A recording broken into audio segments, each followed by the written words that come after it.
रात के 1 बज रहे हैं। मैं जयपुर से श्रीगंगानगर ट्रैवल कर रही हूँ और उसी बीच में मेरे जस्ट पास में बोगी में I am travelling in second class AC और मेरे जस्ट पास में 3 लोग अपनी बोगी में बैठ करके दारू पी रहे हैं और गंदा गंदा अब्यूज कर रहे हैं, बहुत गंदा गंदा बोल रहे हैं पिछले आधे घंटे से। I just went to them and I just warned them कि आप मत बोलिए ऐसा। देन उसके बाद में भी ये लोग चुप नहीं रहे और कंटिन्यूसली बोले जा रहे और दारू पी रहे हैं। और हैरानी की बात ये है कि पूरी की पूरी ट्रेन में एक भी पुलिस वाला नहीं है। ये टीटी साहब मेरे साथ में ही बैठे हैं, आप देख सकते हो, सारे पैसेंजर यहीं पे ही है, यू कैन सी। एक भी पुलिस वाला नहीं है। मैंने पुलिस में कंप्लेन की टीटी सर के थ्रू और इट्स बीन 1 आवर, एक भी पुलिस वाला नहीं आया है। आप यहाँ पे आओ, ये लोग खड़े हैं यहाँ पे, हैं आप देखो यहाँ पे, प्लीज सी दैट। वो दारू का बॉटल पड़ा है, ये लोग यहाँ पे बैठे हैं। इनके पास में कोई वेपन हो, ये कुछ कर ले, मेरे को अटैक कर दे। ये भाई साहब मेरे को बोल रहे हैं कि जो कंप्लेन कर रहा है उनके बच्चों को मैं मार डालूंगा, इन तीनों के साथ में बोल रहे हैं। But it is really shameful कि कोई भी पुलिस वाला यहाँ पे नहीं है। मैं रेलवे मिनिस्टर से बोलना चाहूंगी, पूछना चाहूंगी, सरकार से ही बात करना चाहूंगी कि क्या महिला सुरक्षा को लेकर के इतने सीरियस आप हैं सच में? क्योंकि इस पूरी की पूरी ट्रेन में नॉट अ सिंगल जेआरपीएफ का कोई जवान नहीं है, कुछ भी नहीं। 1 घंटे से मैं परेशान। तो आपने वीडियो देखा तो आपको कैसा फील हुआ? सोच कर ही अजीब सा लग रहा होगा, क्योंकि एक महिला होने के नाते मैं फील कर सकती हूँ कि उस टाइम की सिचुएशन में क्या हाल हो रहा होगा। लेकिन सलाम है उस महिला को जिसने इस सिचुएशन का इतनी निडरता के साथ सामना किया। तो आपकी इन सब पे क्या राय है, कमेंट बॉक्स में आप बताइए।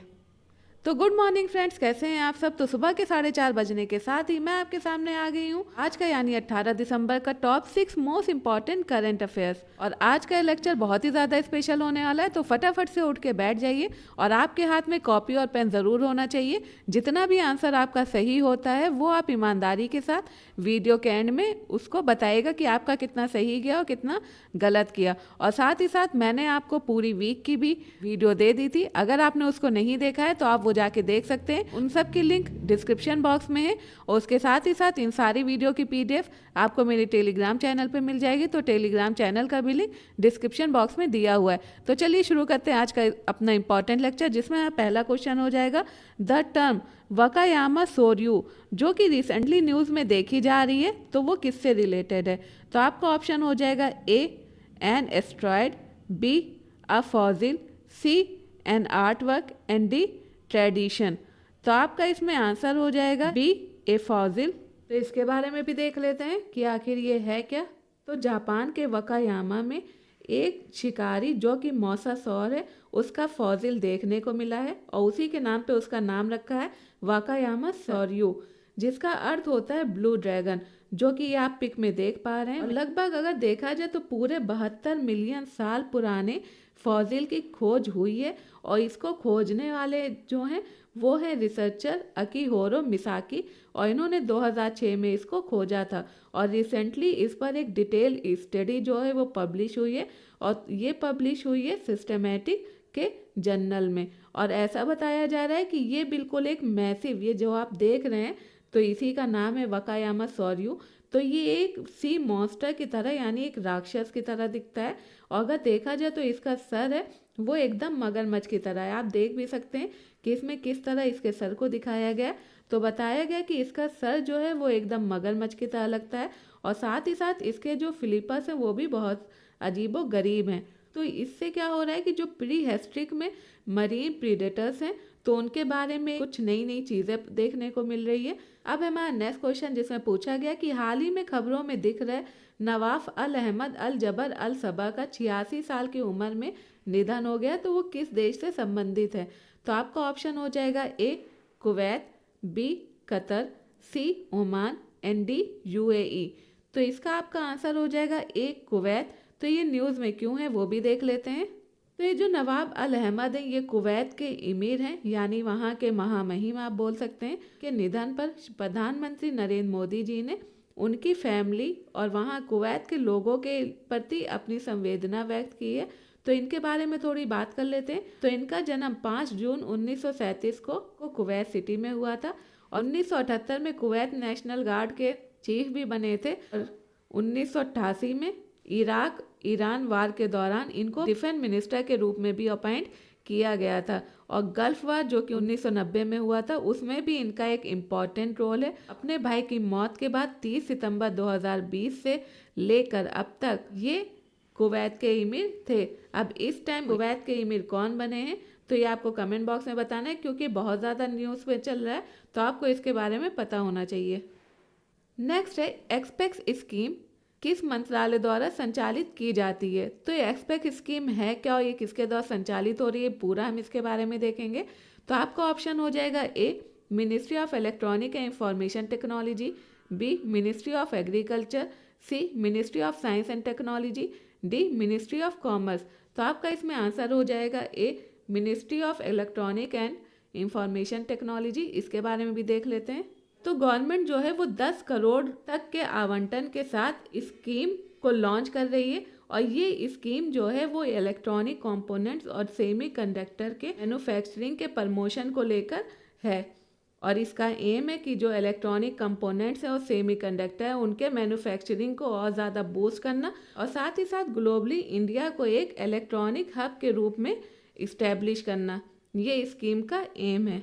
तो इसके साथ ही आपके लिए क्वेश्चन बन जाता है कि इंडिया का आईटी हब किस शहर को कहा जाता है। नेक्स्ट क्वेश्चन है आपका, हाल ही में किस राज्य सरकार ने केंद्र द्वारा अपनी उधार सीमा तय करने के खिलाफ सुप्रीम कोर्ट का दरवाजा खटखटाया। तो आपका ऑप्शन हो जाएगा A Himachal Pradesh, B Tamil Nadu, C Telangana and D Kerala. तो आपका इसमें आंसर हो जाएगा केरला। इसके बारे में भी देख लेते हैं। तो केरला गवर्नमेंट ने सेंटर के खिलाफ सुप्रीम कोर्ट का दरवाज़ा खटखटाया है, क्योंकि सेंटर ने जो उसकी उधार लेने की लिमिट तय की है तो वो कह रही है वो सरासर कॉन्स्टिट्यूशन के अगेंस्ट है, क्योंकि कॉन्स्टिट्यूशन जो है वो स्टेट की फाइनेंशियल ऑटोनॉमी को प्रोटेक्ट करता है। तो सेंटर का जो ये कदम है वो सीधे सीधे कॉन्स्टिट्यूशन के खिलाफ जा रहा है। और केरल ने यह भी कहा कि ऋण सीमा को केंद्र सरकार की योजनाओं से जोड़ना और स्टेट का जो भी बकाया धन है उसको रोकना उसकी अर्थव्यवस्था और साथ ही साथ जो पॉपुलेशन का वेलफेयर है उसके ऊपर एक बहुत ही गंभीर प्रभाव पड़ सकता है। रिसेंटली आनंद मैरिज एक्ट जो कि इम्प्लीमेंट हुआ है जम्मू एंड कश्मीर में, ये एक्ट जो है कानूनी पहचान देता है।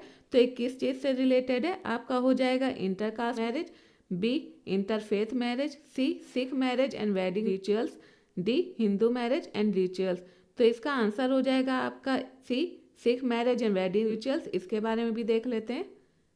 तो आनंद मैरिज एक्ट जो है वो जो सिख वेडिंग रिचुअल्स है उसको स्टैच्यूटरी रिकॉग्निशन यानी कानूनी पहचान देता है, उसको लीगल करता है और साथ ही साथ इसमें जो रजिस्ट्रेशन है उसके प्रोविज़न को भी रिकॉग्नाइज करता है। और ये इम्प्लीमेंट हुआ है जम्मू एंड कश्मीर में। काफ़ी लंबे समय से सिख कम्युनिटी के द्वारा इस चीज़ की मांग की जा रही थी।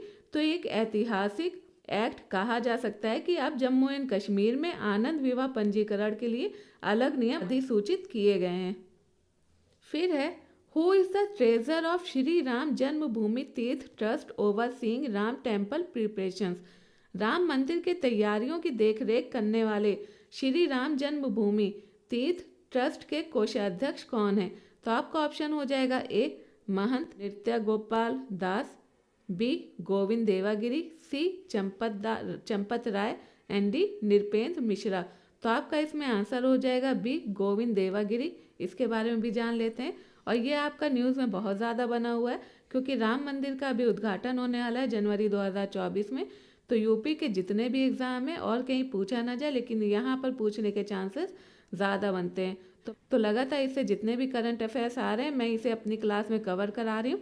तो आप इन सब के नोट्स एक जगह पे बना के रख लीजिए ताकि जब टाइम आए तो उसको आप आसानी से रिवाइज कर सकें। और साथ ही साथ मैंने राम मंदिर पर भी वीडियो बनाया हुआ है, तो अगर आपने वो वीडियो नहीं देखा है तो मैं उसकी लिंक डिस्क्रिप्शन बॉक्स में दे दूंगी, आप वहां से जाकर उसको देख लीजिएगा।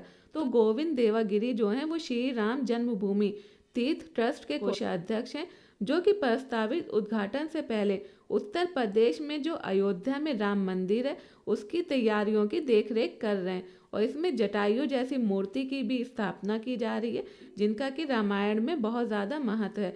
तो आपको कमेंट बॉक्स में बताना है कि रामायण को किसने लिखा है, तो इसका आंसर आपको कमेंट बॉक्स में देना है। आज के वीडियो में बस इतना ही। आई होप आपको मेरा वीडियो पसंद आया होगा। तो अगर आपको मेरा वीडियो पसंद आता है तो वीडियो को लाइक एंड शेयर और चैनल को सब्सक्राइब करना ना भूलें। तब तक के लिए अपना ख्याल रखें, पढ़ते रहें। Thank you, bye bye.